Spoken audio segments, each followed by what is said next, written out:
This is way worse than we thought.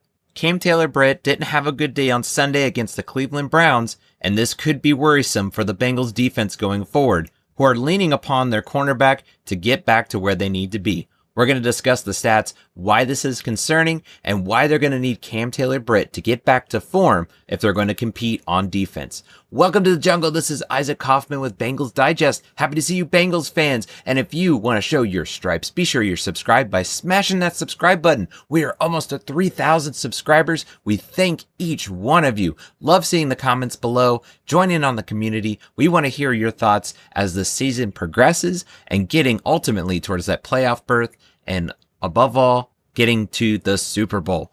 So big concern that's been going on has been Taylor Britt.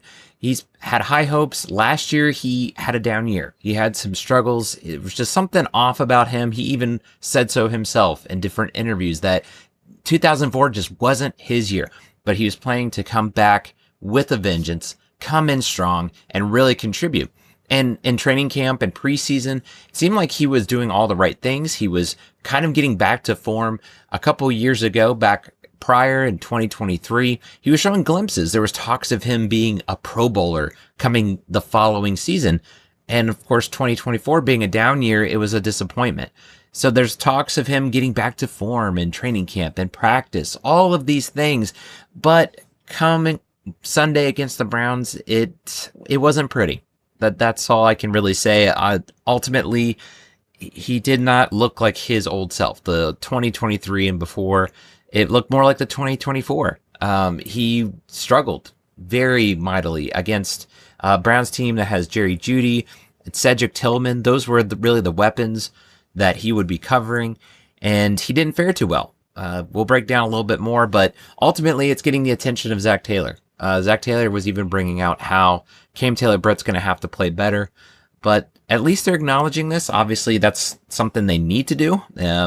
Take accountability. Taylor Britt should understand where he is at. He is being relied upon, and the defense did great on Sunday. It goes without saying that they put up, what they needed to do to win that game. It really came down to the defense getting the stops. They were able to get the stops when they counted, unlike last year. So you're hoping the defense can continue, but you need all hands on deck. You need Taylor Britt to be that top corner that people are expecting. And he even expects that of himself. They interviewed him afterward, and he was hard on himself about it. This is what he had to say. No excuses at the end of the day. That's one thing I don't want to do.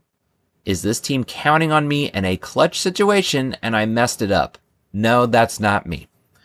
So he was frustrated. The messed up, he said something else, but he was frustrated. He was not happy with his performance. So taking accountability, that's what you would want to expect, but it's still concerning. This is a guy that, again, he's considered, if not Dax Hill, the top cornerback.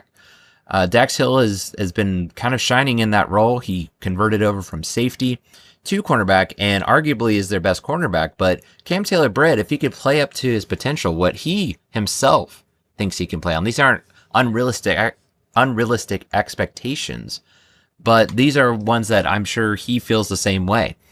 And it's just not execution. That's what it comes down to. He's not getting beat. It just seems like it's mental errors. It seems like he's not there. There's something off about it.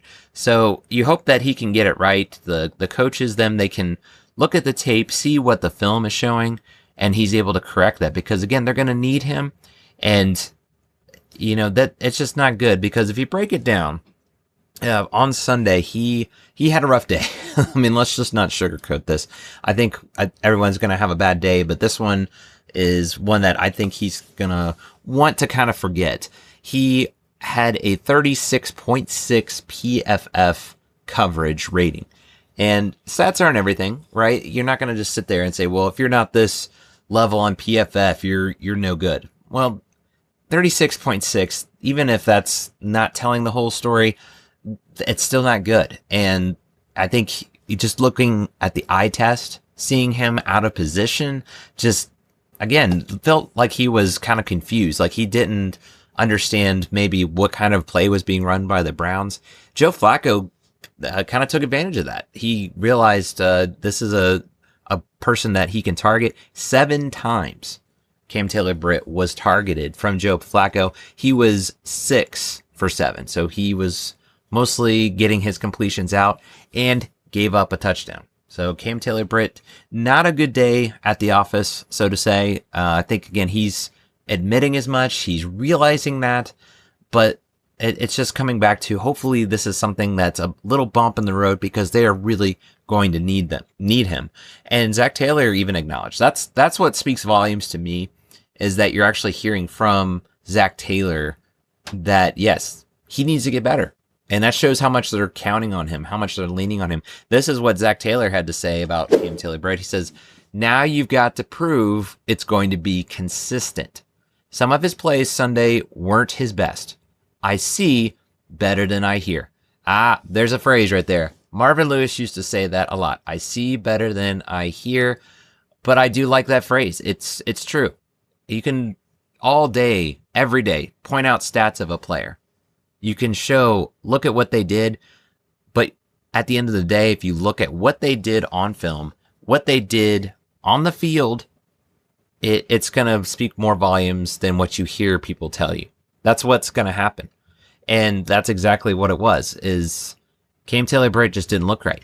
If you're looking outside of the stats, if you're thinking, well, PFF grades, those aren't all telling the story. Again, he gave up a touchdown. He just did not seem like that lockdown corner. That's what the Bengals have thought of when they got Taylor Britt. And he's shown the signs. It's not like it's a lost cause. He can get things corrected. But he's shown that glimpse of being that elite corner. It really comes down to the execution. Like Zac Taylor said, his consistency. That's been really the issue. And even last year in 2024, he showed a few games where he was pretty solid. It wasn't the whole year he was struggling. Most of the year he did, but there were some glimpses. So here's just hoping that Taylor Britt, he can acknowledge that this is one game, put it behind you. Just move on, get back to basics. He even acknowledged as much. Just the basic things is what he needs to focus on. And he's going to excel at that. That's what it really comes down to. He's got the potential. He's going against Jamar Chase, T. Higgins, Andre Yosavash. He's going against some really tough wide receivers in practice.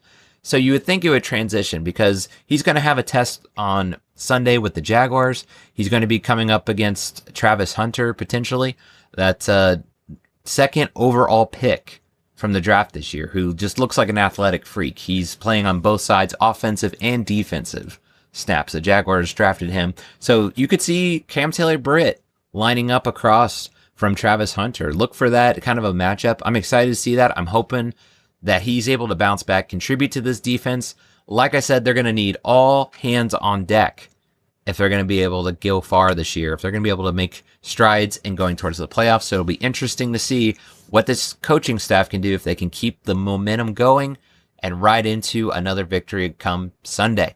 We want to hear from you guys. What do you think is going to happen on Sunday? Do you think that Taylor Britt's going to bounce back? Do you think he's going to have continued struggles?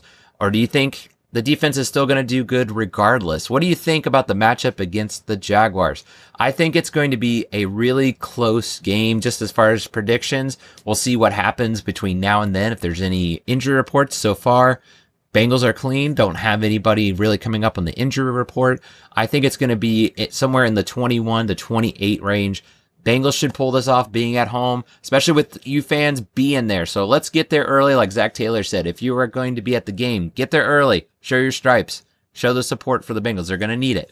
So, again, hit that subscribe to be up to date on all of our videos as they drop, so you'll be all up to date with the Bengals. So that's going to do it for now, guys. As we say, Hoo Day.